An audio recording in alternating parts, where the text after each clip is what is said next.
ধর্মগ্রন্থ নিয়ে অপপ্রচারের অভিযোগ বিজেপির বিধায়কের বিরুদ্ধে থানায় অভিযোগ ইমামদের।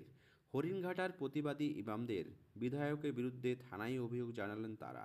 দাবি, ধর্মগ্রন্থ নিয়ে অপপ্রচার করেছেন বিধায়ক।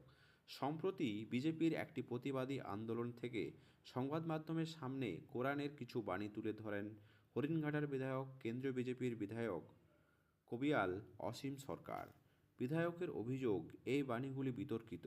তিনি দাবি করেন, এই বাণী কোনো ধর্মগ্রন্থে থাকা উচিত না, তা গীতা হোক বা বাইবেল হোক বা কোরআন হোক। আর তা নিয়েই ঝড় উঠছে সোশ্যাল মিডিয়ায়। এবার সেই বক্তব্যের বিরুদ্ধে হরিণঘাটা থানায় বিধায়ক অসীম সরকারের বিরুদ্ধে অভিযোগ দায়ের করেছেন কল্যাণী মহকুমার ইমামরা। ইমামদের বক্তব্য, তিনি বিধায়ক এবং কবিয়াল সম্মানীয় ব্যক্তি, তার ধর্মগ্রন্থ নিয়ে এভাবে অপপ্রচার করা উচিত হয়নি। এই প্রচারের মধ্য দিয়ে অশান্তির পরিবেশ তৈরি হতে পারে। তার দাবি, এর বিরুদ্ধে যথোপযোগ্য ব্যবস্থা গ্রহণ করুক প্রশাসন। তাই আমরা প্রশাসনের দ্বারস্থ হয়েছি। প্রশাসনের উপর আমাদের ভরসা আছে। যদিও নিজেদের বক্তব্যে অনড় বিধায়ক, তার দাবি, আমি যা বলেছি তা কোরআন নির্দিষ্ট পাতায় নির্দিষ্ট লাইনে লেখা আছে।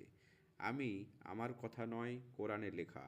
তার বক্তব্য, আরও এমন অনেক লেখা আছে যা মানুষের সঙ্গে মানুষের দ্বন্দ্ব লাগিয়ে দিতে পারে, হিংসার পরিবেশ তৈরি করতে পারে। ফলে আমার বক্তব্য পরিষ্কার, যে কোনো ধর্মগ্রন্থে এমন কোনো বাণী লেখা থাকা উচিত না যা মানুষকে হিংস্র করে তোলে। ধর্ম মানুষকে ভালোবাসতে শেখায়, নাকি ধর্ম মানুষের প্রতি মানুষের হিংসা নামিয়ে আনতে শেখায়। বিধায়কের প্রশ্ন, আমি কোরআন লেখার কিছু বাণী পড়ে দেখেছি, সেগুলি আপত্তিকর। তার বিরোধিতায় আমি সোচ্চার হয়েছি আর তাই তুলে ধরেছি।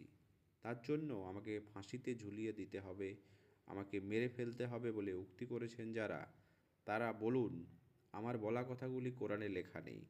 কোরআন খুলে দেখুন, আমি নির্দিষ্ট পাতা এবং নির্দিষ্ট লাইনেও বলে দিয়েছি। ওই লাইনগুলি যদি না লেখা থাকে তাহলে আমি বিধায়ক পদ ছেড়ে দেব।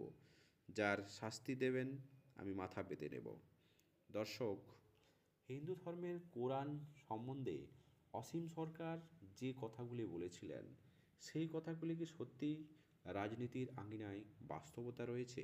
অবশ্যই আপনার মত কমেন্ট বক্সে জানাবেন। চ্যানেল নতুন হলে সাবস্ক্রাইব করে পাশে থাকবেন।